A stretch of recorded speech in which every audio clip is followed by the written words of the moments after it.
মেয়েদের জীবনে নিজের বাড়ি বলে যেন কিছু থাকে না। জন্মের পর বাবার বাড়ি, বিয়ের পর শ্বশুর বাড়ি, মাঝখানে নিজের বলে একটা ছোট্ট ঘরও অনেক সময় জুটে না। সবার সুখের জন্য নিজের ইচ্ছেগুলো চুপচাপ ত্যাগ করি। আমার মনে হয় যত ত্যাগ করে মেয়েরা, কারণ মেয়েরাই যত সহ্য ধৈর্য সবকিছু মেয়েদের মধ্যে থাকে। কালকে রাত্রে হঠাৎ করে আমার থেকে দাঁত শুলানি ব্যথা এগুলো করতেছে। প্রায় কাতরাতে কাতরাতে 3টা বাজছে, আমি ঘুমাইতে পারতেছি না।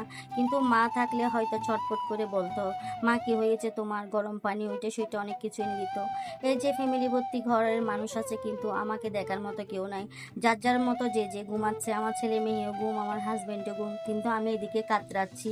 হয়তো সবাইকে ডেকেছি, কেউ শুনতেছে না, অগু নিদ্রায় ঘুমাচ্ছে। সারা রাত তো চোখের মধ্যে ঘুম নাই। আবার রাত্রে শোবার সময় আমার হাজবেন্ডে বলতেছে একটু তাড়াতাড়ি উঠিও, কালকে আমার তাড়াতাড়ি করে চলে যেতে হবে দোকানে। আমাকে 6টা বাজে আবারও উঠে গেলাম। এই যে দাঁতের ব্যথার জন্য প্রায় 3টা 4টা পর্যন্ত, কারণ দাঁত ব্যথা হলো কাকে বলবো, নিজের কাজ নিজের থেকে করতে হবে।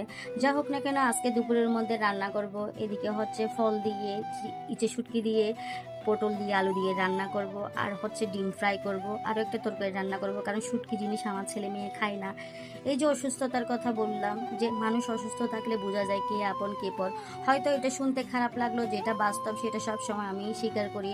যে হোক না আমার বাবা, যে হোক না আমার মা, কিন্তু আমি বাস্তবতা তুলে ধরতে কিন্তু এক পাও পিছুই না। হয়তো অনেকে মনে মনে ভাবতে পারে ওনার হাজবেন্ড আছে কেন উনি উঠে নেই।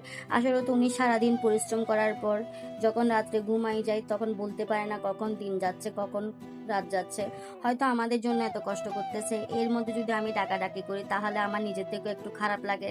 এদিকে কথা বলতে বলতে কিন্তু রান্নাটা প্রায় হয়ে আসছে। আমি শুটকির মধ্যে একদম অল্প পরিমাণ মশলা দিই, কারণ আমি চিন্তা করি মশলা জাতীয় যে কোনো খাবার হয়, কারণ একদম কম মশলায় রান্না করার জন্য চেষ্টা করি।